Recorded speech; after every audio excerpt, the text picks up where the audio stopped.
Salutations, bienvenue dans DCP, du ciné et des Potes. votre émission bimensuelle de cinéma.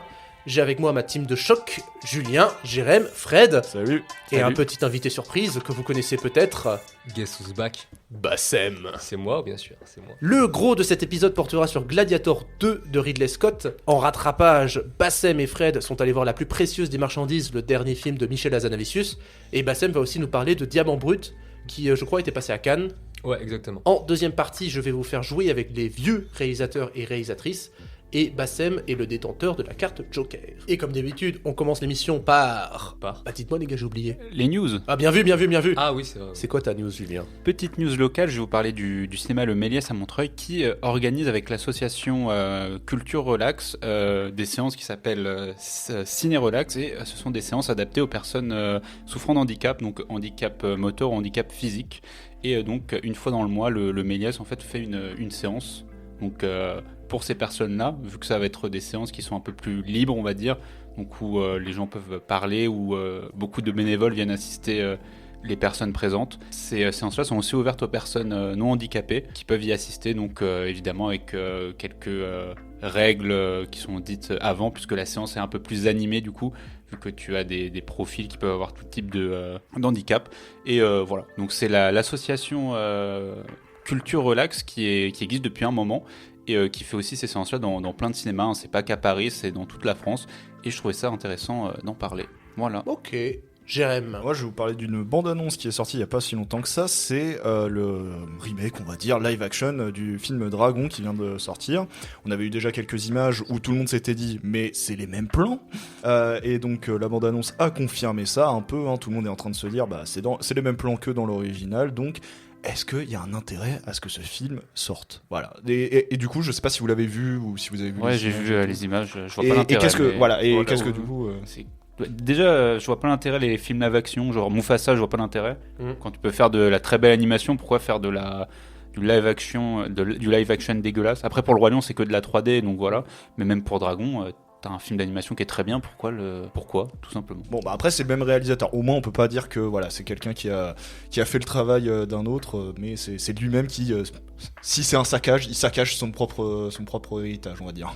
Il y a un autre film dont on questionnera le pourquoi de l'existence tout à l'heure. C'est vrai. Il sue. Ce garçon est en train de suer. Ah merde. Bah tiens, Bassem, c'est quoi ta news à toi? Moi, c'est une news assez drôle. C'est une news par rapport à Gaspard Noé, qui est une de mes obsessions. On va parler juste après de mon obsession sur Ridley Scott, mais après, là, je vais vous parler de mon obsession sur Gaspard Noé, qui est du coup le réalisateur d'Irréversible, film moins de 16 ans dans lequel se trouve un viol de 10 minutes, de Love, un très beau film d'amour, mais à caractère pornographique. Et du coup, Gaspard Noé a décidé de vouloir préparer un film pour enfants. Il a confirmé ça en repostant une news sur cette rumeur sur son compte Instagram. Et en vrai, ça pourrait être assez spécial de voir un film d'enfant réalisé par Gaspard Noé. Est-ce que ça lui arrive de troll à ce garçon? Beaucoup. Ouais, donc Beaucoup. c'est pas impossible que genre tu rentres en disant c'est un film pour gosses, et en fait genre le gosse il se passe des trucs. Surtout qu'il a l'habitude de massacrer soit l'enfance des personnages de ses films, soit des gosses tout court. Donc peut-être que là c'est un bon gros troll. Après, moi je le vois bien dans ses films, il y a quand même une tendresse sur Bien certains personnages. Il peut faire un très beau film, Noé, hein, faut pas l'oublier. Est-ce qu'il veut rendre épileptique tous les gosses du monde aussi? Peut-être. Peut-être. Qu'est-ce qui se passe au gamin dans Climax déjà? Il meurt dans un groupe électrogène, je crois, c'est ça? Fun. Sinon, c'est quoi ta news, Fred? Bah écoutez, moi j'ai vu récemment la liste des nommés pour les révélations au César de 2025. Il y a pas mal de petits acteurs que j'ai bien aimés cette année. Je pense surtout à Mallory Vanek dans L'amour ouf, que je trouve pas si fou, mais ok. Oh, c'est méchant. Ensuite, c'est qui d'autre? On a Abou Sangar de l'histoire de Suleiman, qui est dans la liste. On peut aussi retrouver Adam Bessa dans Les Fantômes, Malou Kebizi dans Diamant Brut, que tu as vu, Bassem, et Félix Kizil dans Miséricorde. Voilà. Il y a pas Malik Frika Si, aussi, je crois. aussi. Je ne le vois pas, mais sûrement. Ok. Oui. Je pense qu'il y a les deux. Et dernier nom que j'ai adoré, c'est dans Le Dernier des Juifs avec Michael Zindel, qui est génial dedans. Et qui est-ce que tu aimerais donc voir gagner? Bah absolument, Félix Kizil, Miséricorde. Bah voilà, ça m'étonne pas de toi. Et toi, Owen? Moi, ma news, merci Julien, parce que c'est toi qui l'as trouvé pour moi. Elle était parfaitement adaptée pour toi. En Bah plus. oui, parce que le casting du biopic des Beatles par Sam Mendes, il a été dévoilé. Alors soyez attentifs, parce que pour incarner Paul McCartney, on a fait appel à Paul Mescal. Waouh. Dont on va reparler dans quelques instants. Pour John Lennon, on a fait appel à Harris Dickinson, que vous avez vu dans Sans filtre. George Harrison sera incarné par Joseph Quinn. Dont on reparlera dans quelques instants. Aussi. Voilà. Et Ringo Starr sera incarné par, roulement de tambour, ou de cymbales, ou de caisse claire, par Rick Hogan. Ah ouais. Beau casting. Hein. Je ne me le figure pas. Je ne me le figure pas. Bah, je me le figurais pas en Joker pour The Batman, non Ouais, j'avoue. Bah, je me le figure pas non plus en Joker.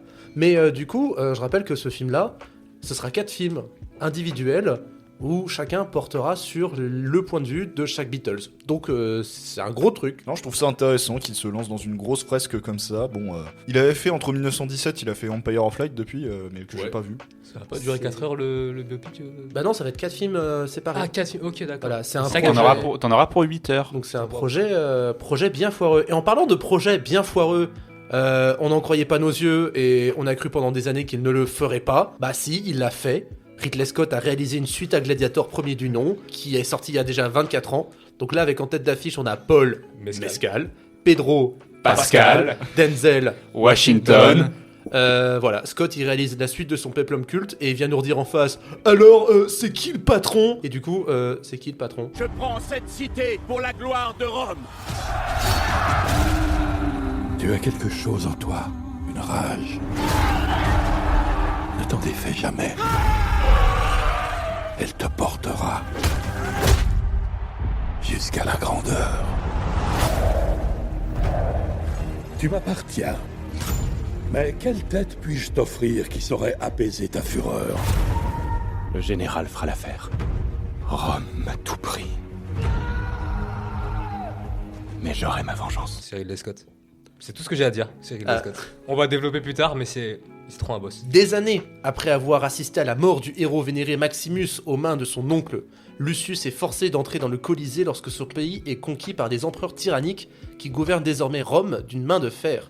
La rage au cœur et l'avenir de l'Empire en jeu, Lucius doit se tourner vers son passé pour trouver la force et l'honneur de rendre la gloire de Rome à son peuple. Waouh. Quel programme. Moi j'arrive toujours pas à croire que ce film existe en fait. C'est-à-dire qu'à partir du moment où ça a été annoncé, j'étais en mode mais pourquoi t'existes? Et du coup pendant 1h30 de film, je me suis dit pourquoi t'existes film? L'argent. Bah après, L'argent. on développera un peu. L'argent. Mais la dernière heure trouve un regain d'intérêt et arrive à aller un peu au-delà du fait que c'est Gladiator 1, mais en 24 ans après. Parce que si Ridley Scott avait fait un péplum, donc je dis bien on reprend du péplum avec Ridley Scott, mais il n'y a pas écrit Gladiator 2, ça te fait pas le box-office que c'est actuellement. C'est vrai. Voilà, c'est pour ça que c'est Gladiator 2. Jérém. Je veux pas être méchant envers le film, hein, mais bon, j'étais fatigué quand je l'ai vu, mais quand je m'endors quasiment pendant le premier tiers du film, T'as remarqué, il s'endort souvent au cinéma en ce moment, ce garçon.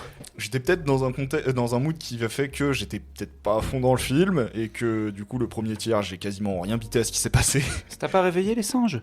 Si, je me Parce suis que c'était réveillé vrai, à un moment. Je me suis réveillé à un moment, il y avait les singes, je me suis endormi. Parce que c'était vraiment pas beau à voir. Oui, C'est mais le peu horrible. que j'ai vu, ça a hanté les 5 minutes d'après, tu vois. Horrible. Donc, On est d'accord.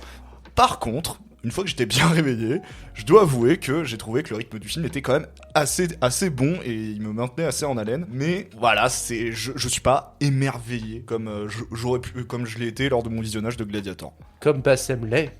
Exactement. Moi, en fait, je l'ai un peu vu comme lorsqu'on demande à un peintre de peindre une peinture qu'il a faite il y a 20 ans, il le refait avec son regard actuel, avec ses thématiques actuelles et ses enjeux actuels. Et je trouve que Gladiator 2, même si en termes de structure est similaire au 1, ça franchit beaucoup thématiquement au niveau des personnages, au niveau du développement, au niveau de plein de points du premier. Et il nous donne une sorte de synthèse du Ridley Scott des années 2010, puisqu'on retrouve beaucoup d'éléments comme Prometheus, des éléments similaires à des films comme Prometheus, des films comme Cartel, des films comme Covenant, des films comme Napoléon, dans ce film-là. Et je trouve que c'est une sorte d'apothéose, on va dire, du Ridley Scott des années 2010 qui se pose des questions sur ce qu'il va laisser dans sa carrière après sa mort. Voilà. Et Fred? Moi, j'ai kiffé mon moment de ciné. Moi, à la fin du film, j'étais vraiment subjugué. Enfin, j'avais vraiment passé un super bon moment. Et plus les jours ont passé, et plus, en fait, moi, j'ai une déception plus vis-à-vis de Paul Mescal dans le film. Moi, c'était une vraie déception parce que moi, je le suis depuis. J'ai un peu vu Normal People, j'ai vu After Sun, j'ai vu Sans jamais nous connaître, que j'avais beaucoup aimé.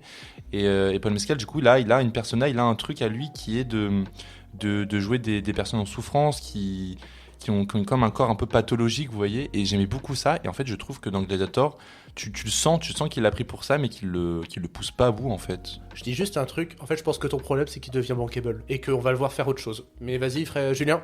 Je dévie directement sur Paul Mescal. J'ai l'impression qu'on a sauté 10 000 étapes, mais je suis totalement d'accord avec Fred. Mais je pense pas que le problème soit qu'il devienne bankable. En fait, je pense que tu peux très bien avoir joué dans des films plutôt d'auteur, avoir cette persona qui est propre à Paul Mescal, sans t'enfermer dedans et partir dans du blockbuster, comme l'a fait Adam Driver avec Star Wars, typiquement. Mais le même problème qu'Adam Driver dans Star Wars, en fait, je pense qu'il est très mal dirigé, Paul Mescal. On lui dit juste, sors les muscles et grogne. Et on lui donne un personnage qui est mal écrit, il a aucun fond, son personnage, il a aucun corps, il a aucune forme à exprimer, donc forcément. Et quand le problème du film, c'est que le seul peut-être personnage intéressant qui en ressort est le personnage de Denzel Washington. Je pense que c'est le seul, peut-être avec Pedro Pascal, mais encore une fois, son temps d'écran est trop faible pour en tirer quelque chose. Forcément, c'est dur de bâtir un film là-dessus. Jérém, tu rebondis ? Ouais, mais non, mais je rebondis là-dessus parce que j'y crois pas quand il fait son discours de motivation à la fin, Paul Mescal, j'y crois pas. Enfin, c'est creux, c'est très creux. Il y a pas la puissance que pouvait mettre Russell Crowe, tu vois. Et Russell Crowe, je me souviens, j'avais lu ça, il trouvait que c'était super mal écrit le truc qu'il devait dire sur un certain moment. Mais en fait, il arrive tellement bien à le jouer qu'il le rend super bon. Et alors que là, Paul Mescal n'arrive pas à transcender ce discours un peu creux, quoi. Ça me fait mal de le dire, mais oui. Je vais te laisser dire un truc, Bassem, et après, moi, je vais essayer de donner mon avis. Mais vas-y. Le personnage de Lucius, je le trouve quand même plutôt intéressant. Parce que, en gros, en fait, je comprends l'aspect, on croit pas en ce qu'il dit, on croit pas en ce qu'il est, son jeu et tout. Mais je trouve que ça fait partie du film, c'est que au début du film, c'est une coquille vide. Au moment de la bataille, au tout début du film, il y a une sorte de scène surréaliste où on le voit en train de regarder sa femme se faire emporter par le Styx. Et pendant très longtemps, c'est une sorte de second couteau. Un peu comme David dans Prometheus qui prend de l'ampleur dans le second épisode. Donc pendant tout le film, il n'a pas encore de cause. Il commence à avoir une cause au moment où Paul Mescal se fait tuer, le personnage de Macrinus, c'est ça ? De Pedro Pascal, du coup. De Pedro Pascal, pardon. De Pedro Pascal se fait assassiner, se fait tuer. D'ailleurs, en plus, la représentation de sa mort m'a beaucoup fait penser à la mort d'un martyr. C'est la représentation de Saint-Sébastien. Je vois que t'es en train de... Ouais, c'est bien. Je trouve que c'est une des rares scènes de qualité dans le film. C'est une scène très forte symboliquement. D'ailleurs, la force de Ridley Scott, c'est vraiment la symbolique qu'il dégage dans ses images, à travers la composition d'images, à travers le choix... d'éclairage, de couleurs et tout. Et en fait, le personnage doit écrire sa propre histoire. Et ça, on le voit dès le début du film, on le voit plonger ses mains dans des graines de blé, qui fait beaucoup penser au premier plan, qui est à l'opposé du premier plan du premier Gladiator, où là, Maximus, lui, a déjà son idéal, a déjà son histoire qui est écrite, a déjà ce paradis qu'il atteint à la fin du film. Et à la fin du second opus, du coup, de Gladiator 2, Paul Mescal, qui au début n'avait pas le même rapport aux mots qu'il a à la fin du film, les premières choses qu'il dit lorsqu'il voit l'un des, je sais plus, c'est Caracalla ou d'autres empereurs, il balance un poème de Virgile, un peu comme David balançait un poème de Ozymandias dans Alien Covenant, mais là il n'a pas le poids des mots, et c'est à la fin où il découvre le poids des mots. C'est là d'ailleurs où il motive ses troupes avant la dernière bataille dans l'arène, et c'est là aussi d'ailleurs il dissuade les gens de la troupe en hostie et l'armée de Denzel Washington à se battre. Mais il n'a pas encore de cause. Et il doit la chercher. Il n'a pas encore d'histoire et il doit l'écrire. Et c'est ce qui se passe à la fin du film, où genre à la fin il va au Colisée, il creuse dans la terre, un peu comme Maximus qui lui cherchait du coup un idéal dans le matériel. Là, Lucius n'arrive pas à trouver cet idéal, il n'arrive pas à le trouver dans les choses concrètes, et du coup il demande à son père de l'aide. Et d'ailleurs, le film d'ailleurs se finit avec un idéal qui est du coup une image mentale où on voit la main de Maximus caresser le blé. Donc moi je trouve vraiment que c'est plus une sorte de transition pour un 3. Même c'est pas vraiment une transition, je trouve que quand même le film se suffit à lui-même. Mais en gros, c'est vraiment le personnage de Lucius doit écrire sa propre histoire, doit trouver son idéal. Il le cherche pendant tout le film et à la fin, il a un début d'une destinée, un début d'un idéal qu'il doit atteindre. En fait, moi, ce que je trouve vraiment dommage, c'est que Lucius, c'est déjà un personnage dans le premier. Et en fait, quand tu le découvres dans le 2, c'est complètement une page blanche. Et déjà, je trouve que ça, c'est une erreur en soi. Dans le sens où il a un background. J'ai un background. J'ai une histoire. Et en fait, retrouver un personnage qui part finalement sur les mêmes rails alors après il y a cette histoire de transmission de père-fils, mais qui part sur exactement les mêmes rails que Maximus, mais en moins développé parce qu'il faut plus vite avancer l'histoire pour dépasser ce que le premier faisait, parce que finalement Paul Mescal est amené à faire exactement la même chose que le personnage de Russell Crowe, et effectivement au bout d'1h30 de film tu arrives à peu près au même statu quo que là où se termine le premier film. Et c'est à partir de ce moment-là où il y a un fameux duel et où en fait le film entre dans une dimension bien plus politique que ne l'était le premier, que là le film et le personnage de Paul Mescal commencent à trouver un regain d'intérêt. C'est vrai que pendant 1h30 de film, moi je me dis putain, on dirait vraiment Gladiator 1 rushé. Totalement, c'est une copie en termes de narration, en termes d'écriture, la bataille du début, Voilà. l'arrivée dans la petite arène où tu te fais repérer en tant que gladiateur, les premiers combats, c'est le même chemin. Après voilà, en matière de rythme, je trouve que le film est très solide. C'est-à-dire que je me suis pas ennuyé, je trouve que ça se tient plutôt, même très bien, et que la dernière heure est un très bon climax. Donc quelque part, même si on peut trouver beaucoup de choses à redire, moi je trouve que l'honneur est sauf. Et franchement, ouf. Ouais, Vas-y, Jérôme. c'est limite la partie politique qui m'a le plus intéressé pendant clairement, tout le film. oui, hein. Parce que vraiment, les scènes d'action, ok, bon, c'est... Elles sont solides, hein. C'est solide, mais c'est pas non plus un truc que je vais garder en mémoire, quoi. C'est... Par rapport aux scènes d'action, du coup, je vais rebondir sur ce que tu as dit. Ce qui est très bien, et d'ailleurs c'est ce que fait beaucoup Scott depuis Prometheus, depuis Prometheus, c'est qu'il aime beaucoup en fait frustrer son spectateur. Il lui fait attendre des choses et finalement, il les dilapide assez rapidement. Pour le cas des scènes d'action, il n'y a plus l'implication qu'il y a dans le premier Gladiator. On voit qu'il y a une sorte de distance qui met en place entre le spectateur et la situation d'action, comme il l'a fait dans The Last Duel. Ce qui fait que on voit qu'il a un regard sur cette scène d'action. Il y a un côté très abusé. On met des requins dans le Colisée, on fait battre Lucius contre des singes mangeurs d'hommes, qui fait qu'il y a un aspect débridé, qui montre aussi un peu la dégénérescence d'un empire en chute. Et d'ailleurs, thématiquement, ce film, on peut d'ailleurs le joindre aussi à Megalopolis. C'est très bizarre dit comme ça, mais je vous jure que c'est vrai, parce qu'en fait, en gros, c'est l'histoire d'un mec qui est dans la quête d'un idéal, qui doit écrire son histoire, et qui le fait dans un empire en chute, rempli de gens vicelards comme les Caracalla ou comme le personnage de Denzel Washington. Ça tombe bien que tu bascules sur Megalopolis, parce que je me suis fait une réflexion en sortant de Gladiator 2. Danger. Non, genre vraiment, si vous faites des péplums, faites pas de numérique, c'est dégueulasse. Parce que vraiment, je veux bien que tu peux pas reconstruire un Colisée parfaitement en décor, je peux le comprendre, mais numériquement, le film, en termes de photographie, c'est laid, et même en termes d'effets spéciaux, on est en 2024. La scène des singes, c'est pas beau. Maintenant, je me suis demandé si on n'était pas dans la planète des singes V7, V8, je sais plus quel épisode. C'est pas beau. Genre, et pareil, les requins sont pas beaux. La bataille du début, elle est laide. C'est laid. C'est laid. Et malgré tout, t'as quand même une scène qui quand même est censée être assez belle. C'est Pedro Pascal avec en arrière-plan le feu de la cité. C'est pas beau. Et même les scènes de oniriques, donc avec la mort de la femme de Lucius, c'est pas. Je veux dire, quand tu sais qu'il y a eu Mad Max qui est passé par là il y a quelques mois et qui faisait beaucoup de cet univers très onirique là, c'était beaucoup plus beau. Et je me dis, pour un film de 2024. Après, pour ta gouverne, le premier Gladiator était extrêmement numérique pour son temps. Mais on était encore à une période où le numérique était quelque chose d'assez discret.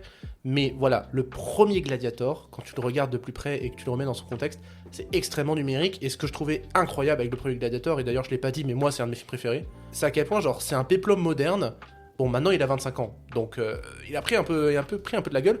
Mais c'est un péplum moderne, mais qui arrive à capter tout le souffle d'un péplum des années 50-60. Pour moi, c'est le péplum ultime, Gladiator premier du nom, parce que t'as tout le souffle épique, mais le gros obsédé du numérique que je suis, c'est totalement moderne en même temps. Donc c'est un alliage qui est absolument somptueux. Et en fait, le truc, c'est que ce Gladiator 2 rentre plutôt dans le moult de la production américaine hollywoodienne actuelle, très numérique, sans vraiment transcender ni son genre qui est le péplum, ni sa tendance actuelle qui est le tout numérique et le modèle économique américain. Parce que le premier, visuellement, le premier, j'en ai encore des souvenirs, ça m'a jamais choqué visuellement. C'est numérique, mais c'est de son époque. C'est très discret après. Alors que là, waouh. Après, dans la manœuvre de faire une suite plus de 20 ans après, je trouve que le film s'en sort plutôt bien et je le rapprocherais, thématiquement parlant, d'un Top Gun Maverick.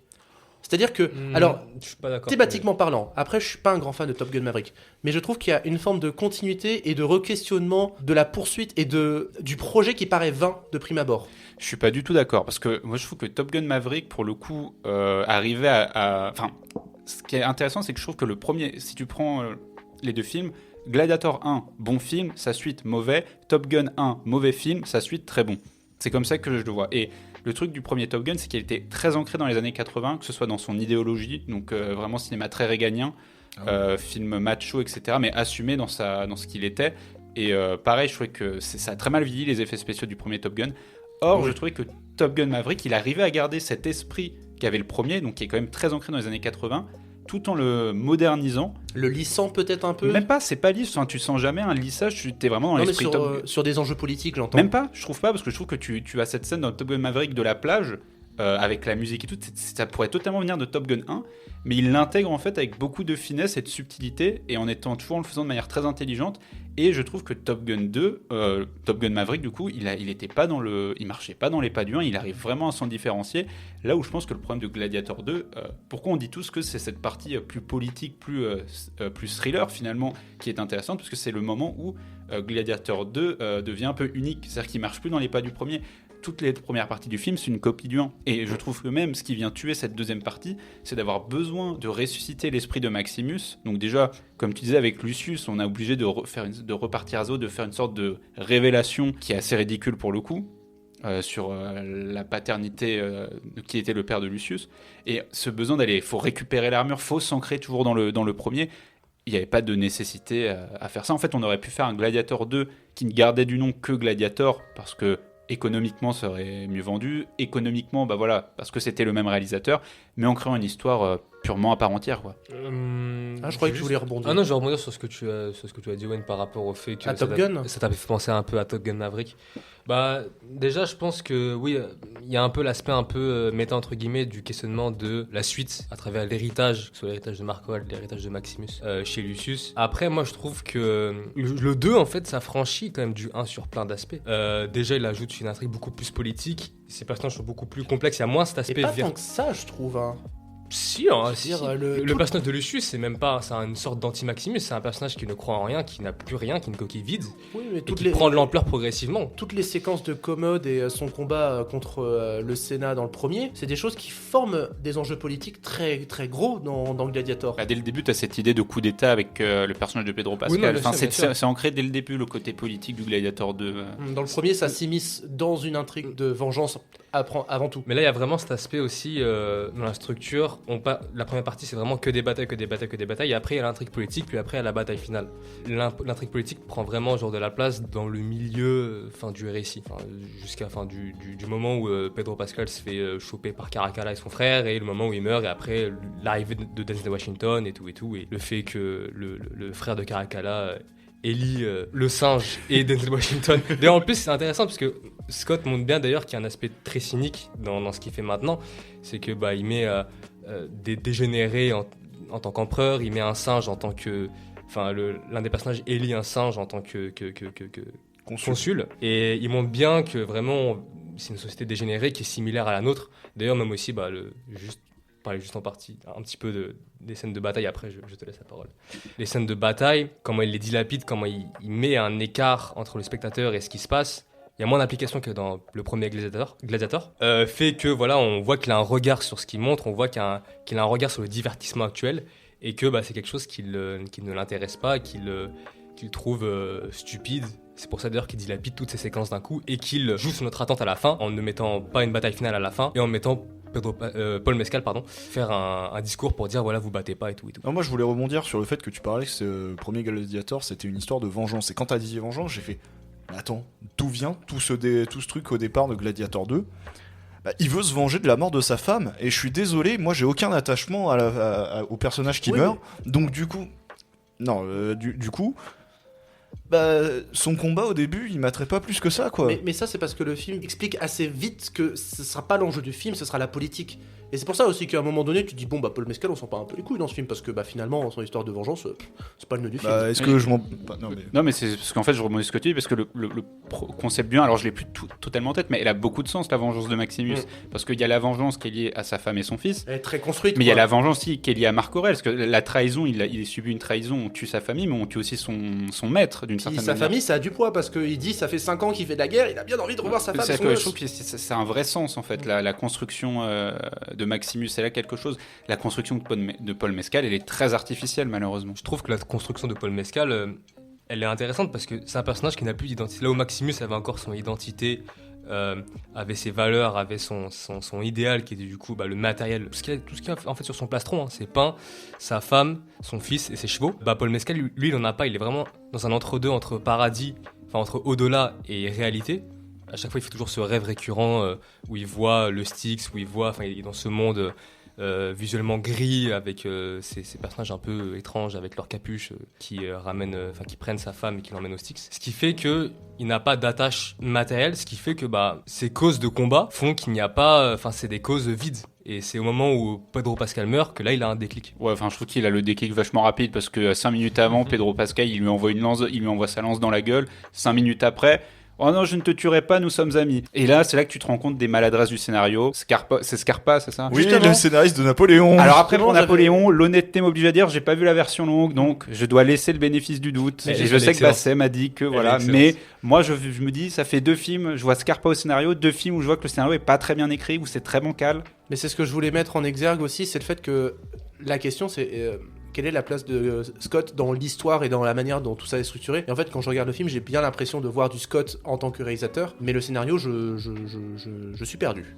Voilà, là, j'ai envie de balancer un pavé dans la mare, ça va agacer Bassam, mais pour moi, Scott, c'est pas un auteur. Scott, c'est un bon metteur en scène. Non, mais je savais que ça allait t'énerver, mais je pense que oui, si on cherche dans son cinéma, tu vas trouver des thématiques. Même récemment, tu parlais du fait de montrer des empereurs dégénérés. Si tu regardes les derniers films de Scott, c'est ça, c'est Napoléon, c'est Le Dernier Duel, c'est Gladiator 2. Même Alien, les derniers Aliens. T'as une vision du pouvoir très négative, mais je trouve que Ridley Scott, c'est un mec qui vient de la publicité, c'est un mec qui fait du très bon divertissement dans ses premières années, The Last Duel, Alien, même Kingdom of Heaven, version longue. Mais moi, quand je vois la filmographie de Ridley Scott depuis 10 ans, voilà quoi, tu sens qu'il a pris de l'âge et qu'il... Voilà, il monte des trucs, il met en scène des choses, il met en scène de l'action, des batailles, mais c'est tout. Mais moi, des fois, quand je regardais Gladiator 2, je me demandais si Scott était très intelligent dans les thématiques qu'il voulait aborder, ou si juste c'était un sale con. Ah non, moi, du coup, je vais juste rebondir sur ce que tu as dit, Julien. Je provoque, je sais. Je provoque. C'est un auteur, juste qu'il a une manière très subtile de mettre en scène, qui fait que c'est vraiment un héritier du cinéma classique déjà américain, mais également aussi du cinéma de Michael Powell, de Emmerich Pressburger. D'ailleurs, pour anecdote, son film de référence, c'est Je sais où je vais, et également Black Narcissus. Là, je vais juste recracher ce qu'a dit Jean-Baptiste Auré, qui est du coup un critique. Non, c'est juste un critique. Sur il a fait un entretien sur Ridley Scott à l'occasion de la sortie du Rocky-Rama sur Alien. Il avait dit que Ridley Scott c'est un auteur, et que pour comprendre ce qu'il veut montrer, pour comprendre ce qu'il veut faire, il faut voir les différentes références, les différentes couches. C'est vraiment quelqu'un qui a un langage cryptique. D'ailleurs, c'est pour ça que la plupart de ses films se sont fait défoncer à leur sortie. Blade Runner, plus récemment Cartel, et après 10 ans plus tard, on les réhabilite, on se dit ah ok d'accord, c'est pas si mauvais que ça. Et non, Ridley Scott, on voit sa patte, tu reconnais directement sa patte quand tu vois les Duelistes, quand tu vois Legends, quand tu vois des films comme ça. 1492, il a une manière de faire, il réussit à mettre différents détails dans ses textures, dans la composition de ses images et tout, et c'est ce qui en fait sa force.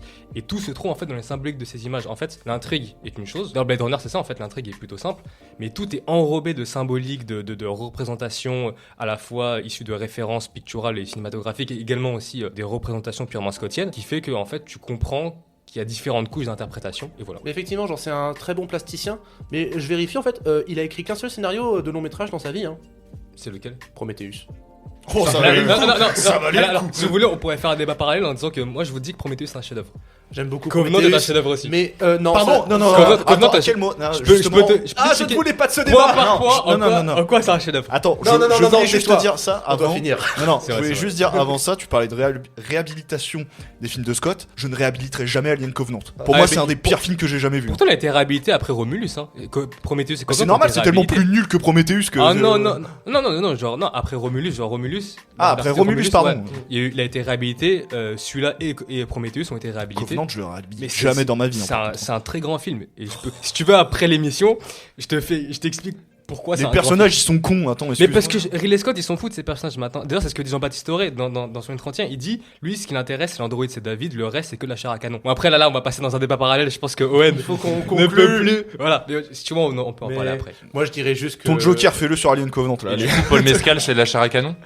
Non, Paul Mescal, c'est autre chose. Une belle chair. Paul Mescal, c'est une coquille vide qui cherche une cause. J'apprécie. Non, moi je dirais juste que Prometheus, c'est un beau film. Plastiquement parlant, c'est magnifique. Covenant. Bref, on va s'arrêter là sur Gladiator 2 parce qu'on a bifurqué sur autre chose. C'est vrai. On va conclure avec tes chiffres de Gladiator 2. Alors, selon vous, c'est quoi le budget ? Je l'ai sous les yeux. Ah, tu l'as sous les yeux ? 300 millions, C'est je pas crois. 300 millions 250 millions officiellement, Oh. mais il y a des sources qui disent que officieusement le budget du film il aurait explosé jusqu'à 310 millions. C'est Ouais, horrible. je crois que c'est à cause de la grève des scénaristes, je crois que c'est ça. Pas que, mais Pas que. en partie. Parfois tu te demandes où il est le pognon parce que vu les effets spéciaux dégueulasses que nous offre le film. Non, non. Ah, non, si, non. on les Vu voit les quand effets même. spéciaux dégueulasses que nous offre le film, voilà. Les macaques, ça a coûté cher. Non, et puis J'aime je me- beaucoup ton intervention. Je me dis que les cachets des acteurs de Denzel Washington ou Connie Nielsen devaient être pas mal aussi quand même. Oui, bah c'est pas Joseph Quinn qui a dû prendre énormément, ni même Paul Mescal, je suis pas sûr non plus. Ouais. Bah, il est encore jeune, Paul Mescal. Bon, je les ai pas de toute façon. Hein, les, Il est encore Ça se jeune trouve, pour, Ridley se Scott faire il prend son billet aussi en vrai. Ou sans doute. possible. Donc aux US il sort le lendemain de notre enregistrement, donc je n'aurai pas de chiffres pour ce territoire. Mais sachez que dans les différents territoires dans lesquels il est sorti, il a déjà engrangé 87 millions de dollars. Et en ce qui concerne la France, lors de la première semaine qui était donc du 13 au 19 novembre, il a fait 1 269 147 entrées. C'était bien sûr le premier des nouvelles sorties de la semaine. Et également le 4e meilleur démarrage de l'année, derrière Vice Versa 2, Moi Moche et Méchant 4 et Dune 2. Beaucoup d'avant-premières. Beaucoup d'avant-premières. Alors, il y a ça, mais en vrai, pour avoir vu les chiffres au week-end qui étaient à plus d'1 million déjà, je pense que du coup, il y a quand même pas mal de personnes qui se sont mis en masse au niveau du film, notamment un super premier jour, donc bien aidé par les avant-premières, mais voilà. il y Puis a ouais, quand même- week-end de 3 jours. Voilà. Voilà, il y a eu beaucoup de choses qui ont fait que ça avait toutes les qualités, tous les avantages pour faire un putain de score. En attendant Gladiator 3, clap de fin sur Gladiator 2. Je crois qu'il veut faire en plus. Hein. Ah oui, c'est prévu. Oui, Ah, c'est voilà, prévu, c'est- ça y est, c'est quasiment officiel. C'était officiel déjà avant la sortie du 2. Ah, ok, bon bah. Ok, on je suis a content. quelques rattrapages et en fait, quand je dis on, je parle de vous, Bassem et Fred. Fred, on va t'entendre C'est Ouais, mais c'est un peu compliqué de s'imposer. Ouais, de s'imposer quand on a une personne à côté de soi sur un micro. Alors Fred, tu vas t'imposer sur la plus belle des marchandises, Précieuse. La plus précieuse Ah des oui, marchandises. la plus précieuse des marchandises de Michel Hazanavicius que vous avez vu cet après-midi même. J'ai pas eu le temps, moi, je voulais le voir, mais Bah, juste avant de venir, ouais. En général, j'ai l'impression que tous les deux on avait un peu le même point de vue. Peut-être toi, t'as été un peu plus déçu. Non, en vrai, moi, bah, comme dirait Dewey dans Malcolm, je ne m'attendais à rien, mais je suis quand même déçu. bon, c'est original ça, monsieur. Ouais, ouais. Je sais. Non, en fait, moi j'ai apprécié le film et c'est vrai que il est construit d'une manière qui m'a un peu surprise. Parce qu'en fait, moi je m'attendais vraiment à voir un film qui a une linéarité assez simple, en fait, qui te parle de la vie d'un bûcheron avec sa femme qui recueille donc un enfant qui est juif et qui du coup a été jeté dans la neige hors d'un train qui allait vers un camp, enfin voilà, qui était sauvé par sa famille juive qui était du coup en train d'aller à Auschwitz. Je sais même pas c'est quel camp, enfin, c'est pas vraiment. Je pense. Je crois que ouais, vu c'est la l'architecture, tranche voilà. du truc, c'est autre Et donc je m'attendais vraiment à voir un film très linéaire qui allait qui allait se passer sur 1h30 avec le bûcheron comme dans la bande-annonce qui peu à peu en fait apprend à aimer cette petite créature. Enfin cette créature enfin il la nomme que ça comme un sans-cœur Oui, en fait c'est parce vrai, que c'est un sans-cœur. c'est l'antisémitisme qui règne en fait dans cette petite bourgade avec tous ces petits bûcherons qui sont endoctrinés par le régime nazi. Oui, quoi. oui, c'est- Mais en fait, le film choisit un peu des voies compliquées, difficiles. Ça te met plusieurs histoires en une. En fait, ça se perd en fait, je trouve, dans la seconde partie. Bah, surtout que la seconde partie, comment expliquer En gros, il y a 3 points de vue. Il y a le point de vue du bûcheron, de la bûcheronne, et le point de vue du père de la fille qui se perd quoi. Ouais. se perd, voilà. Et lui, bah, il est dans un camp d'extermination. Et en gros, ce qui se passe, c'est qu'on voit aussi son point de vue aussi. Du coup, le fait qu'il balance des corps, genre qu'il coupe des cheveux, qu'il balance des corps, des amas de corps et tout. C'est un film qui est vraiment dur, hein, qui est pas juste un petit film d'animation que tu peux emmener voir. J'ai pas vu d'interdiction, mais moi je trouve que c'est un film très très dur qui choisit vraiment. Il y avait un avertissement. Je sais pas, Mais tu vois, il choisit vraiment de montrer ce qu'il y avait dans les camps et en même temps, il le fait d'une manière assez intéressante. C'est-à-dire que, par exemple, tous les moments, enfin, quand on commence du coup à s'intéresser à cette famille juive qui est dans le train, ça commence par en fait le bûcheron qui imagine ces personnes dans le train. Donc il y a déjà un point intéressant, c'est nous on n'a rien des camps de concentration, d'expérience. Enfin on a quelques trucs, mais il y a eu tellement de choses qui ont été détruites, on n'a tellement pas donné de voix aux persécutés qu'en fait le film lui commence par une séquence qui est imaginée par le bûcheron et on sait même pas si c'est vrai et puis peu à peu en fait ça devient vraiment ça s'ancre dans la réalité, on voit vraiment que le père vit des atrocités dans le camp, mais je trouve qu'au début ce qui est intéressant c'est que par exemple tu vois il y a une séquence où donc on voit tous les déportés dans les wagons qui ont aucune voix, qui ont aucune manière de s'exprimer. Peu à peu en fait ce passage imaginé par le bûcheron prend forme et devient vrai en fait, ça s'incruste dans la le réalité, film. Ouais, dans la réalité. Et puis le final, le final, il t'en parle en fait du fait que t'as eu des négationnistes, que t'as plein de gens qui n'ont il pas l'évoque cru à la fin. Ouais, il l'évoque. Donc c'est assez intéressant. J'aime bien la manière dont c'est amené. Après, moi, je suis pas fan de la manière dont c'est amené, surtout la fin. Je trouve que la fin, elle est un peu rushée. Genre, en fait, c'est juste un enchaînement de différentes séquences avec des fondus enchaînés entre chaque séquence. On dirait un court-métrage que tu vois d'un amateur, tu vois. Mais je sais pas, même aussi, il utilise le médium du dessin animé, enfin de l'animation, et je trouve qu'il l'exploite pas assez, quoi. Je trouve que ça manque de quelque chose. Il aurait pu le faire ça avec des gens réels. Et après, à part peut-être une scène, mais encore je trouve que la scène elle est un peu poussée entre guillemets. C'est la scène où on voit des gros plans avec les visages sans yeux, enfin sans vie des différentes personnes qui sont mortes dans les camps. Ça peut être un peu... ça fait un peu d'effet, mais le problème c'est que ça pousse un peu trop. Enfin, on voit vraiment qu'il veut vraiment montrer que c'était grave. Enfin, c'est grave, c'est une situation qui était grave, mais juste après, genre, dans la mise en scène, c'est un peu trop poussé. Et je sais pas, je trouve qu'il aurait pu aller plus loin dans l'animation. Je sais pas, moi, ça m'a un peu fait penser à la BD Mouse de Art Spiegelman. Ah oui, bien sûr. Oh là là, oui. Qui, carrément, il utilise des matrices de fables, les chats, les souris et tout pour parler de ça. C'est vraiment, genre, vulgarisé au plus épuré. Ouais. Genre, les chats, c'est les nazis. Ouais. Les souris, c'est les juifs. Les cochons, c'est la Pologne. Et je sais pas, ça aurait pu être intéressant peut-être d'utiliser le médium de l'animation pour faire quelque chose de similaire. Mais j'étais quand même assez fade. Je suis pas d'accord, je trouve que justement cette séquence qui est très dure dans le film, moi, qui m'a vraiment mis très mal. Donc cette séquence où c'est vraiment que c'est même plus du mouvement en fait. C'est que tu as des plans fixes, donc comme tu disais, c'est des dessins, des croquis de ces visages en fait de prisonniers qui sont mais totalement anorexifiés, enfin c'est horrible, vraiment cette séquence est horrible. Et moi je trouve ça hyper intéressant parce que justement on a eu quelques images de ce qui se passait dans ces camps. Moi j'avais vu un documentaire incroyable qui parlait justement de prisonniers qui arrivaient à se doter d'appareils photo, mais vraiment des appareils photo faits avec des boîtes allumettes et qui arrivaient à vraiment prendre des photos de ce qui se passait dans les camps. Mais techniquement, on n'a rien en fait de ce qui s'est passé là-dedans. Et finalement, je pense que le meilleur médium pour parler de ça, c'est le dessin, tu vois. Parce que ces gens-là, ils pourront que t'en parler parce qu'ils qui s'est incrusté dans leur tête, donc par le dessin. Donc c'est pour ça que je trouve que cette séquence est vraiment forte. Et à un point où du coup, ces gens, c'est devenir des morts vivants et t'as même plus d'animation. C'est que c'est vraiment juste des croquis qui s'enchaînent avec une musique hyper horrible en fait. Donc non, moi je suis content que ça soit un film d'animation, tu vois. Après des images, on en a des images, c'est les images de après lorsque les Américains et les Russes sont venus, ils ont filmé les camps. Ouais, mais on n'a pas les images de pendant. Ouais. C'est souvent des reconstitutions. Oui. Ouais. J'ai bien aimé, j'ai juste été surpris. Je m'attendais vraiment à un film un peu plus simple et beaucoup plus ce que présageait la bande-annonce. Et en fait non, le film part vers un truc un peu plus. Il tente des trucs à Zanavicius. Donc non, en vrai, non, moi j'ai passé un bon moment. Je pense que ça aurait pu... Enfin, un bon moment. Ouais. J'ai bien aimé. Mais non, je trouve qu'il a pris des risques pour la suite de son film. Bah, mon mot de conclusion, ça serait qu'il aurait pu aller plus loin avec le médium du dessin animé. Enfin, de l'animation, pardon. Ok. Et bah Sam, t'avais vu Diamant Brut. Ouais. Et alors j'avais vu le trailer, c'était un film sur le harcèlement sur les réseaux sociaux, sur le fait de devenir influenceuse. Ouais. Ça m'avait l'air pas ouf. Diamant Brut de Agathe, je vais écorcher son prénom, enfin son nom de famille, Redinger, on va dire ça comme ça. Oui, donc c'est l'histoire d'une jeune fille qui s'appelle Liane, qui a 19 ans et qui passe un casting de concours de télé-réalité pour pouvoir passer dans une télé-réalité type les Marseillais, les Ch'tis, à Mykonos, à Ibiza, enfin ce que vous voulez partout dans le monde. Et ce qui se passe, c'est toute l'histoire entre le moment où elle a le casting et le moment où elle a sa réponse. Donc je m'attendais à rien. Mais c'est un film qui m'a surpris. Alors le personnage, quand tu le vois au tout début, franchement c'est un personnage très cliché du sud de la France, avec l'accent, enfin vraiment genre le cliché, vraiment si vous avez vu 2 minutes des Marseillais, enfin vous voyez de quel cliché je parle, avec l'accent, avec les longs ongles et tout. Ah je guette, mon dieu, je guette, j'ai honte de guetter.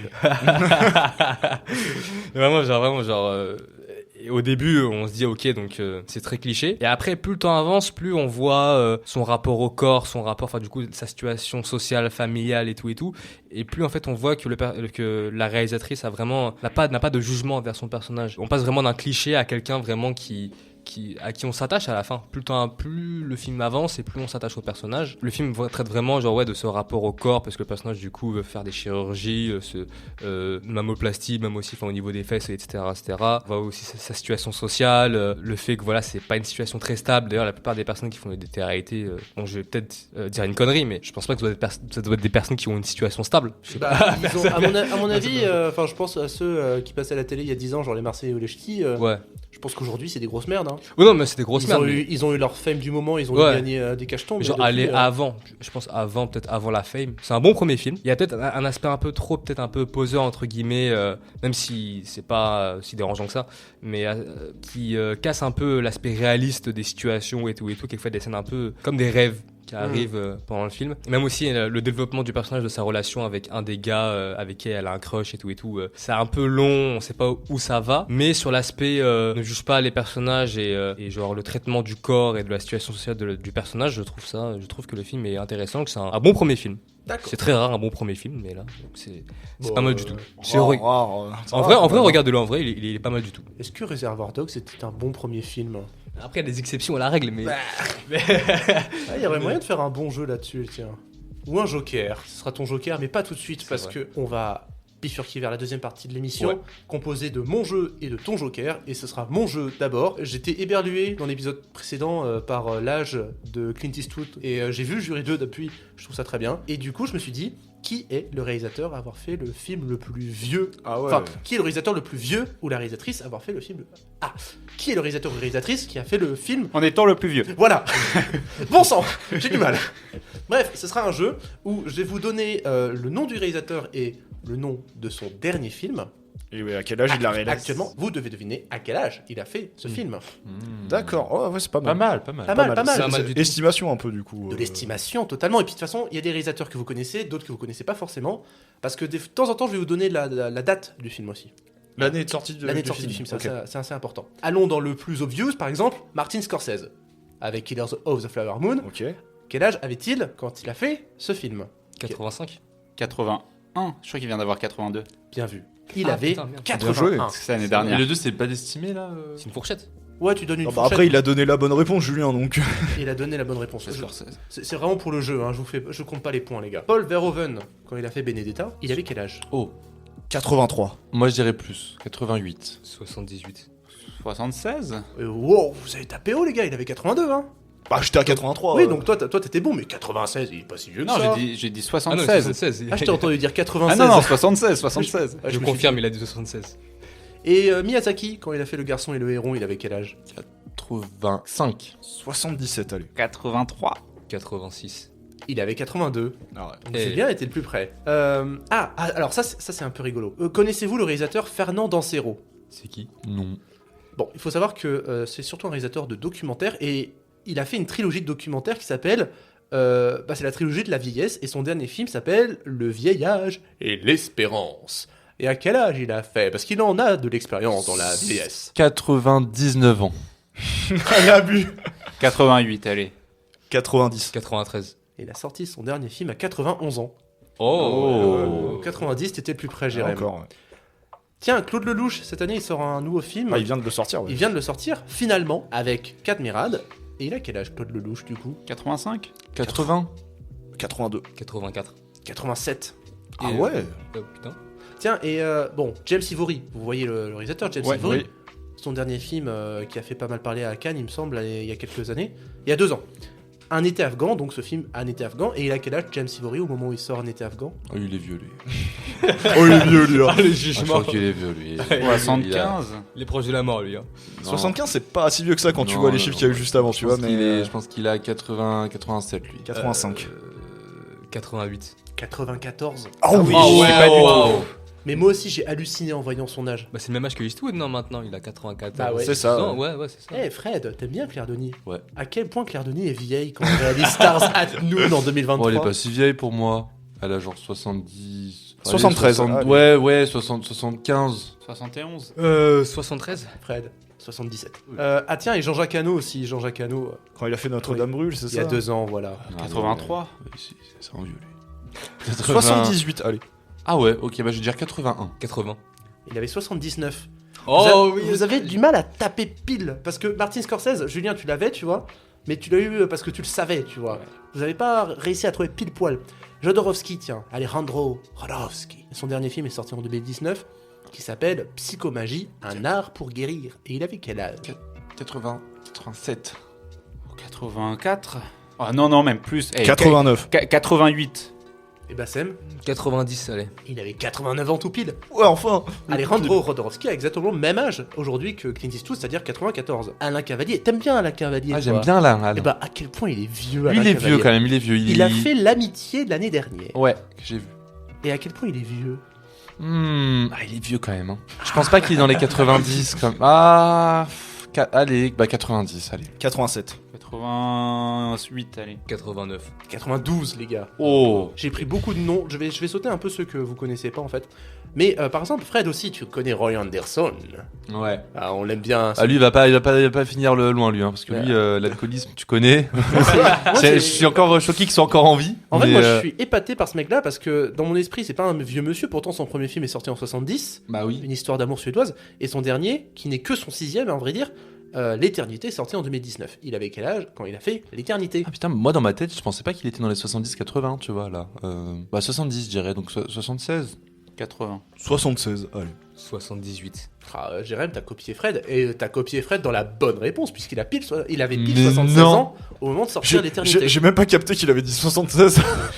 Et Ah, Costa bah, Gavras, parce qu'on parle souvent de Romain Gavras en ce moment, et Costa Gavras, il est vu à quel point quand il fait Adults in the Room, son dernier film sorti en 2019. Il a 93. 82, il a. D'ailleurs, je crois qu'il est produit par son fils, d'ailleurs, Costa Gavras. Alors ça c'est drôle. 82 en 2019. 85. J'ai changé aussi, 87. 89. 86. Hey, Brian De Palma là. Quand il a fait Domino, Jérémy l'a pas. Attends. quand il a fait Domino Domino, là, son film, là. en 2019, il avait quel âge? Ah, il est vieux quand même. Hein. Il est vieux de Palma là. Mais pas, je dirais pas 90. 83. 83 aussi. 82. 81. Il avait 79 ans. Hein. Oh, putain, Ouais, c'est c'était- son âge actuel, quoi. C'était 80. il y a 5 ans. Terry Gilliam, quand il fait L'homme qui tua Don Quichotte, qui est déjà sorti quand même en 2018, hein. C'est son dernier film à ce jour. Ouais, c'est sorti il y a si longtemps que ça déjà. Et ouais, déjà. Putain. L'homme qui tua Don Quichotte, en 2018, il avait quel âge, Terry Gilliam à ce moment-là? 77, je veux dire. Je sais pas pourquoi, mais. 80. 81. 78. Il en avait 77, bien vu. En vrai, j'ai très envie de le dire. Larry Clark, quand il a fait Mafia Girl 2 en 2018, il avait quel âge? Attends, The Smell of Us, c'était avant? Ouais. Ouais, c'était 2012. Ah ouais, bon, ok. Parce qu'en fait, Larry Clark, c'est un mec, il a commencé à faire des films dans les années 90. Hein. Ça aussi, ça me fait bizarre de savoir que Larry Clark, il est vieux, alors que tous ses films, c'est des jeunes ados, Mhm. quoi. Ça m'a très perturbé en fait quand j'ai vu son âge. Il a Bah alors 86. Moi, je pense qu'il est dans les 90, donc 91. 85. 88. Non, j'ai peut-être un peu abusé, hein, il a 75. Wow. Mais il a 75 il y a 6 ans. Aujourd'hui, Oui. il a 81. Bertrand Blier, quand il fait Convoi exceptionnel, c'était il y a déjà 5 ans, cette grosse merde. C'était sorti en 2019. Donc Bertrand Blier, quand il fait Convoi exceptionnel, il a quel âge? 88. 77. Ah ouais, il y a un écart quand même, là. 86, allez. 80. 79. Et James Cameron, quand il fait Avatar 2, il y a 2 ans, quel âge a-t-il? C'est pas le plus vieux de tous ceux que t'as cités. 76. 74. 73. J'allais dire 73. 73 aussi, je vais le dire aussi. En vrai, ça me rassure parce qu'il a 68 ans quand il sort Avatar 2. Oui, Mais il il a, est jeune, hein. il a quand même 70 ans. Et C'est ça, vrai. ça me fait mal. Et Avatar 3, il devait sortir cette année. Et ça fait mal. Et Nadal, il prend sa retraite. C'est fini, là. dur Il- pour Owen. on le verra plus sur un cours. Hein. Ouais, d'ailleurs, il y a 3 jours, il faisait son dire. Mais dernier match. Putain. La soirée est foutue. J'ai passé une journée de merde hier. Je me suis réveillé.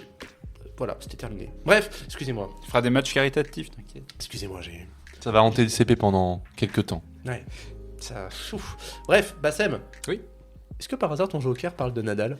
Malheureusement, non. Putain, tu fais chier. Ça aurait été très beau hein, pour s'accorder à l'actualité, mais malheureusement, ce n'est pas le cas.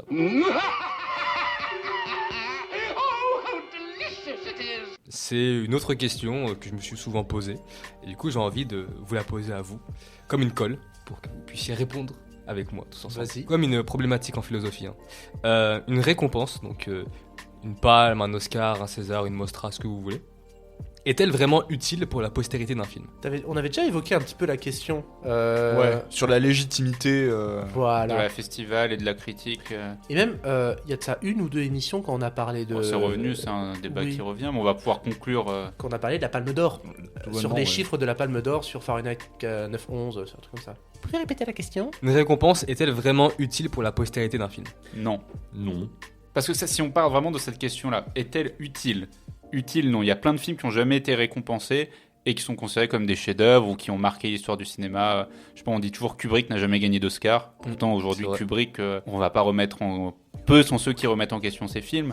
Je pense aussi à Sergio Leone, dont les films étaient, pour ainsi dire, même défoncés par la critique. Vous pouvez toujours retrouver la critique de Jean Tullard sur Il était une fois dans l'Ouest, très acerbe. Ah ouais ? Pourtant, Sergio Leone, ça a marqué à un tel point le cinéma sur l'utilisation du gros plan, par exemple. Et ben moi je vais retourner la question. Le tambour, ça a eu la Palme d'Or en même temps qu'Apocalypse Now. Qui se rappelle du tambour. Voilà. Voilà. Est-ce qu'on se serait souvenu du tambour dans la mélasse des films qui ont eu la Palme d'Or qu'on a déjà oublié ? Et d'autant plus, est-ce qu'on s'en souviendrait s'il n'avait pas été conjugué avec Apocalypse Now en son temps ? Ça permet à des films de rester un petit peu pas dans l'oubli. Non, parce qu'en fait, c'est comme quand on avait parlé de Pulp Fiction, quand on parlait il y a 2 semaines, c'est vrai que quand tu penses Pulp Fiction, tu penses pas Palme d'Or. C'est quelle année 94. 94, je pense pas Palme d'Or 94, je pense Tarantino. Mm.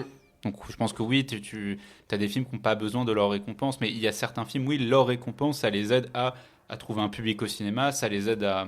Par exemple, la Palme d'Or de Bong Joon-ho, ça l'a permis vraiment de décoller de façon internationale. Anatomie d'une chute aussi. Anatomie d'une chute aussi, parce que voilà, Trier ou Bong Joon-ho, ça fait un moment qu'ils font des films avant d'avoir leur Palme d'Or, mais ça leur permet de vraiment de faire leur rencontre avec le public. Mais est-ce que peut-être une récompense, c'est peut-être plus un succès du moment qu'un succès a posteriori, un succès vraiment sur 10, 15, 20 ans Ça dépend à quoi tu juges le succès d'un film aussi. Bien sûr, bien sûr. Mais plus un succès peut-être critique, peut-être plus un succès vraiment... Bah, en fait, genre vu que c'est toujours les mêmes récompenses tous les ans, il n'y a pas une récompense qui a plus de poids qu'une autre. Parce que... alors, le comparatif va être débile, hein, les gars. Mais par exemple, en tennis, quand tu gagnes une récompense qui est équivalent à un grand chelem, quelqu'un a gagné un grand chelem, il a la postérité dans l'histoire du tennis, quoi qu'il arrive. T'as gagné un Oscar parmi tous les Oscars qui existent. Après, il y a des Oscars plus prestigieux, hein, mais c'est toujours le même niveau d'Oscar. Ah, mais surtout que si on reprend l'exemple du Grand Chelem, on peut prendre toute compétition sportive. Quand tu vas gagner un Grand Chelem et que tu avais dans ce tournoi, je sais pas, tu avais Nadal, Federer, Djokovic. Tu as gagné un Grand Chelem alors qu'il y avait Nadal, Federer, Djokovic. Tu gagnes un Oscar, mais il y a eu des années aux Oscars, t'avais rien. Ou t'as même eu des années, je pense à Cannes, à Venise. Enfin, si tu décryptes chaque année, des fois tu as des films qui gagnent parce que faute de concurrence. Mais imagine si à un moment donné t'avais tel réalisateur, voilà. Là, c'est vrai que ça devient compliqué. Je pense qu'il y a des réalisateurs qui n'ont jamais gagné certaines récompenses parce qu'au même moment, ils sont tombés sur la mauvaise année. Après, c'est aussi une question aussi, je pense, de lobbying aussi. Il y a beaucoup ce rapport-là par rapport aux récompenses. Je vais peut-être vous rappeler un souvenir en 2012, je crois, ou 2013. Tu penses au discours d'un roi ? Non, Asie Artist. Ah oui. Ah oui. Qui, bon, on peut juger la qualité du film d'Azavanicius. Ah, t'es pas fan, toi, je vois ça. Moi, j'aime beaucoup les OSS 117, enfin, ils sont très drôles, mais c'est tout, quoi, ils sont juste drôles. Oh, mais après, je trouve que voilà, genre, en fait, le faire gagner face à Spielberg avait fait, je crois, Cheval de guerre, je crois, si je me trompe pas. Il y avait Terrence Malick. Tree of Life, je crois, si je me trompe pas. Et il y avait Martin Scorsese avec Hugo Cabret. Et genre, quand on sait que. Ah oui, si, quand même. Genre, je sais pas pour Hugo. C'est pas pour Hugo Cabret que je filerai un Oscar à Scorsese. Non, je sais pas, mais genre après, quand on sait que Azavanicius c'était un très bon pote à Harvey Weinstein, et que Harvey Weinstein c'est le gars qui par excellence donnait des Oscars, enfin réussissait à avoir le lobbying pour donner des Oscars à des films qu'on a oubliés maintenant comme Roméo plus Juliette. Vraiment pour le cas des Oscars, mais pareil, t'as le même travers pour les Césars. T'as des films, ils sont... Enfin, avant même que voilà, le film est sorti, tu sais qu'il sera là pour être aux Oscars, tu sais, il sera là dans telle compétition, tel truc. C'est très formaté en fait comme compétition. Tu sais quel film plaît au jury, quel film ne plaît pas. Et puis t'as la stratégie de sortie aussi. Mais par rapport à The Artist, non, pour moi c'était cohérent comme Oscar parce que c'est à la fois un film très cohérent dans les thématiques de The Artist. Il y a vraiment une vraie corrélation que tu peux trouver dans les thématiques abordées par OSS 117 et par The Artist. Et en même temps, ça caresse à balle le cinéma américain dans le sens du poil. Donc non, pour moi, ça c'est pas démérité. Je pense que si, c'est... Bon, bref. Ouais, mais de toute façon, le cinéma américain, ils aiment bien je pense on parlait du discours d'un roi, mais c'est pareil, est-ce que maintenant, c'était quoi, il y a 10 ans le discours 2011. d'un roi Ouais, c'était juste voilà, avant The Artist, ouais.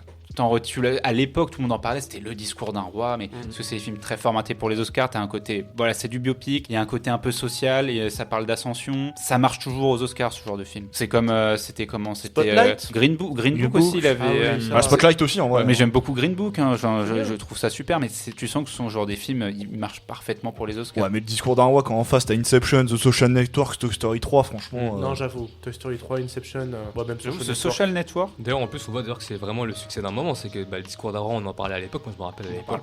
On n'en parle plus du tout maintenant. Alors que Inception et le Social Network. Pour moi, le dernier en date, c'est Coda en 2022. Hein. Qui se rappelle de Coda? Coda? Alors qu'en face, t'as. Bon, Dune, chacun pense qu'il en veut, mais voilà.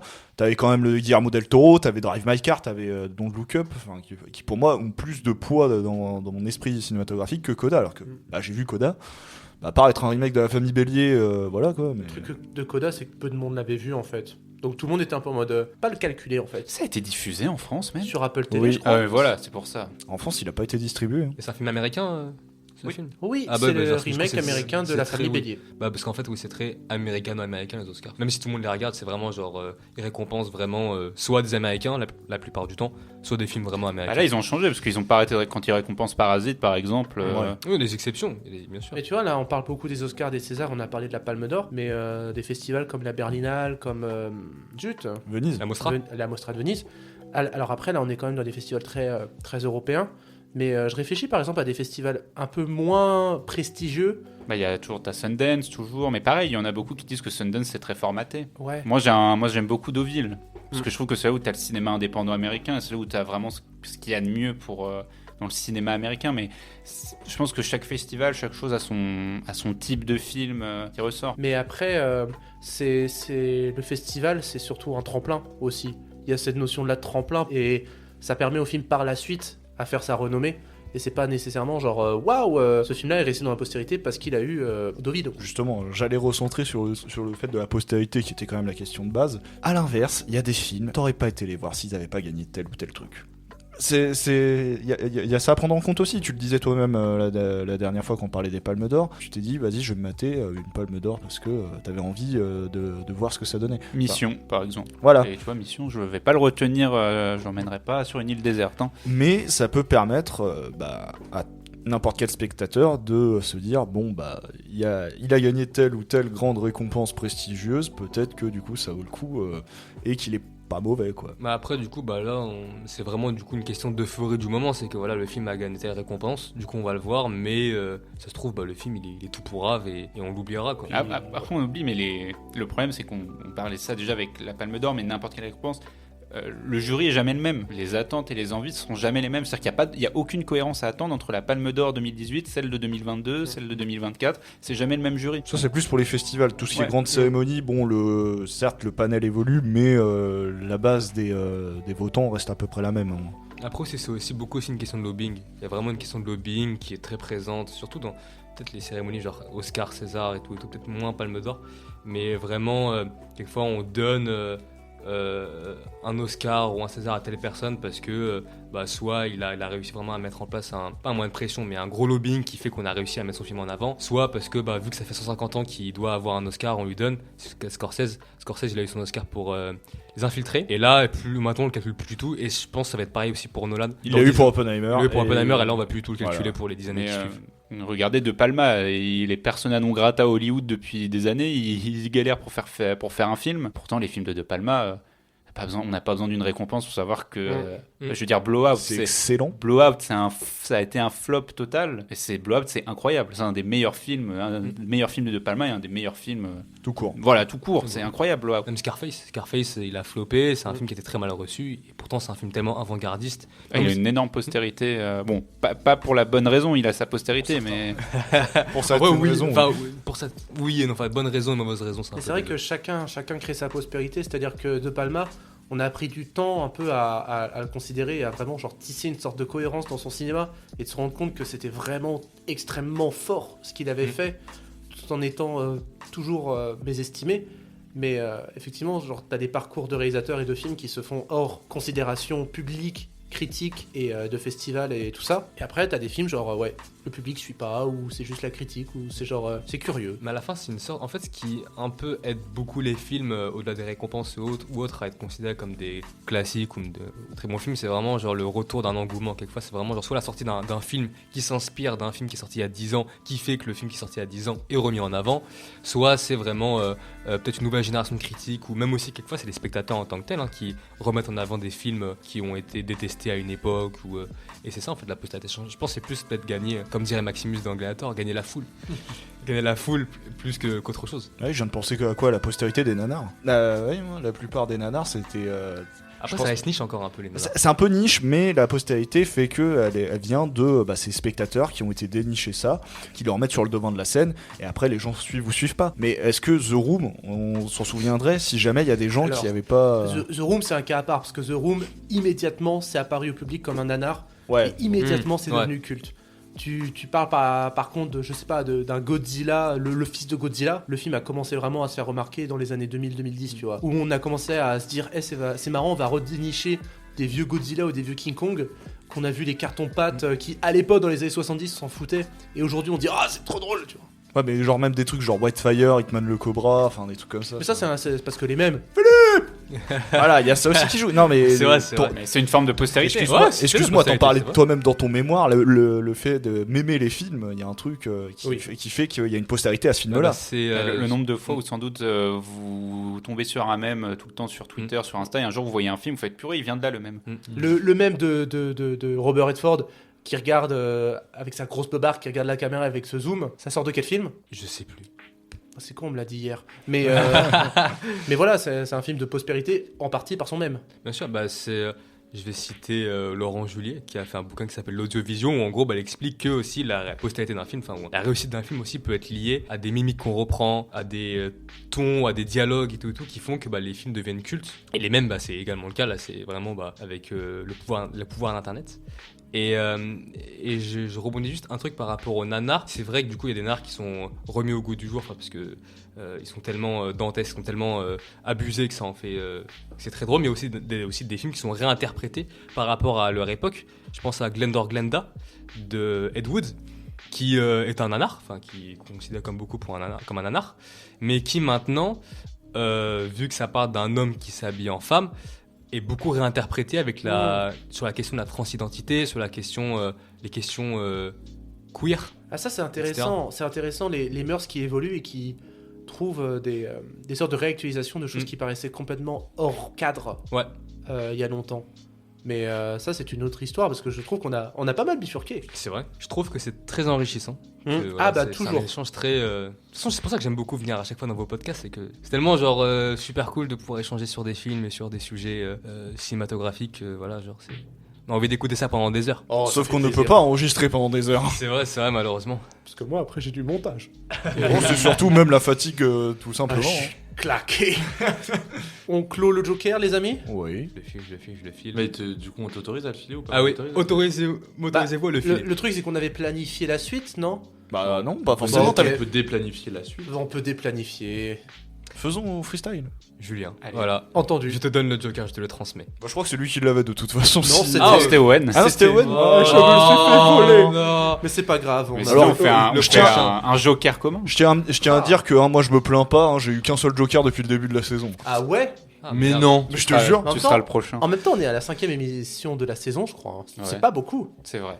C'est pas Ah ouais beaucoup, sachant qu'on a donné le Joker à Stella aussi. Tu vois. Ouais, mais je me plains. Bah, vas-y, plains-toi, À plains-toi. la limite, gardez le Joker pour vous. Le donnez pas aux invités. Ah non, y a pas le droit. Ah ouais, y a pas le droit. J'ai déjà fait, moi. Oui, mais parce que Toi, c'était t'as au dernier séquestré le moment. Joker pour 2 émissions, toi, déjà.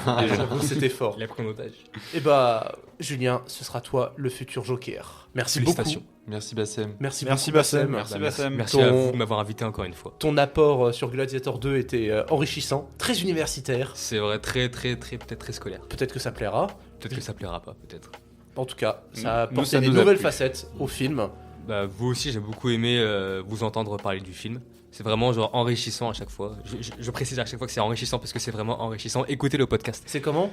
Enrichissant. Oh En tout cas, Moi, ça m'a beaucoup fait plaisir. Merci à vous tous de nous avoir écoutés. Je rappelle que l'émission est disponible sur toutes les plateformes de streaming et sur YouTube, et que vous pouvez nous suivre sur Instagram, X et TikTok. On vous fait des grosses bises, et on se dit à dans 2 semaines. À la prochaine. Salut. Bisous, bisous, à une prochaine fois.